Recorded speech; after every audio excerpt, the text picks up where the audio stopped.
नमस्ते बच्चों, हिंदी कक्षा में आप सबका स्वागत है। बच्चों, आज के क्लास में हम नया लेसन शुरू करेंगे।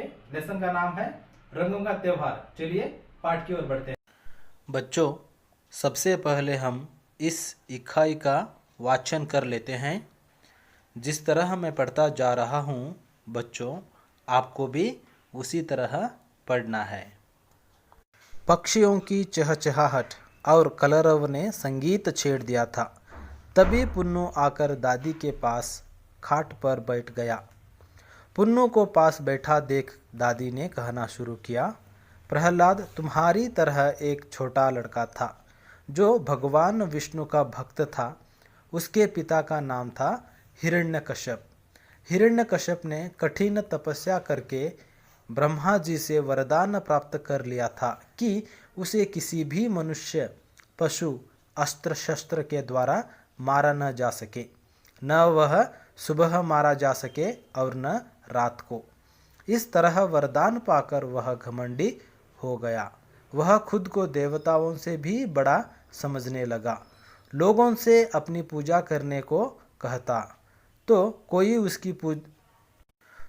उसकी बात न मानता, उसे मृत्युदंड देता।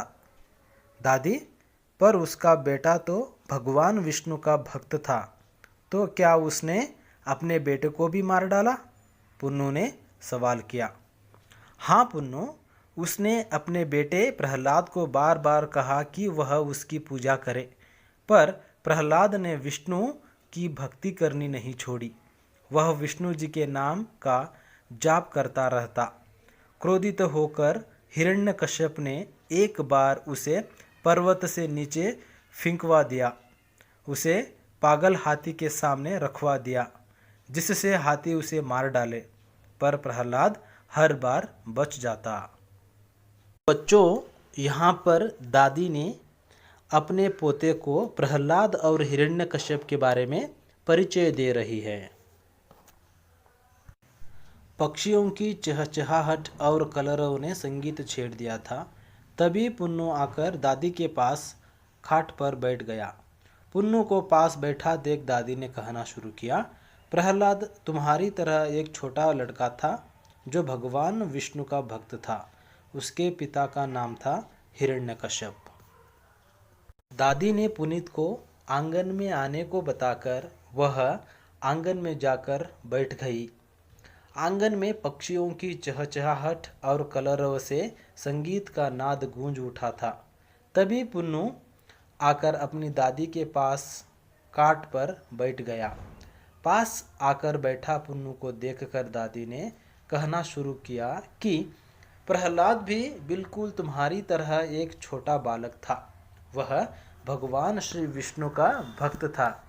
उसके पिता का नाम था हिरण्यकश्यप। हिरण्यकश्यप ने कठिन तपस्या करके ब्रह्मा जी से वरदान प्राप्त किया था कि उसे किसी भी मनुष्य, पशु, अस्त्र शस्त्र के द्वारा मारा न जा सके। न वह सुबह मारा जा सके और न रात को।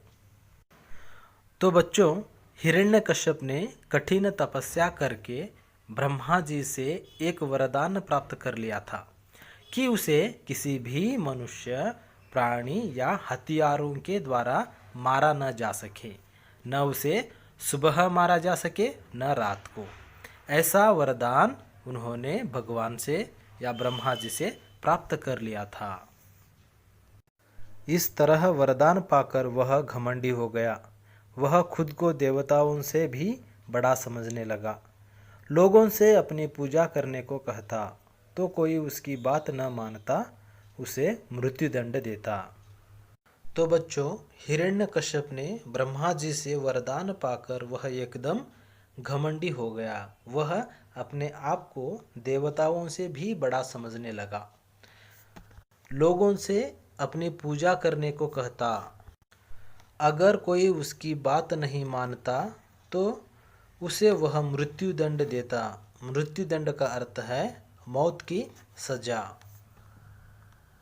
दादी की बातें सुनकर पुनीत ने तुरंत दादी से यह पूछा, दादी, पर उसका बेटा तो भगवान विष्णु का भक्त था, तो क्या उसने अपने बेटे को भी मार डाला? पुनीत ने सवाल किया। दादी ने कहा, हाँ पुन्नू, उसने अपने बेटे प्रहलाद को बार बार कहा कि वह उसकी पूजा करे, पर प्रहलाद ने नहीं माना। वह विष्णु की भक्ति करनी नहीं छोड़ी। वह विष्णु के नाम का जाप करता रहा। क्रोधित होकर हिरण्यकश्यप ने एक बार उसे पर्वत से नीचे फेंकवा दिया।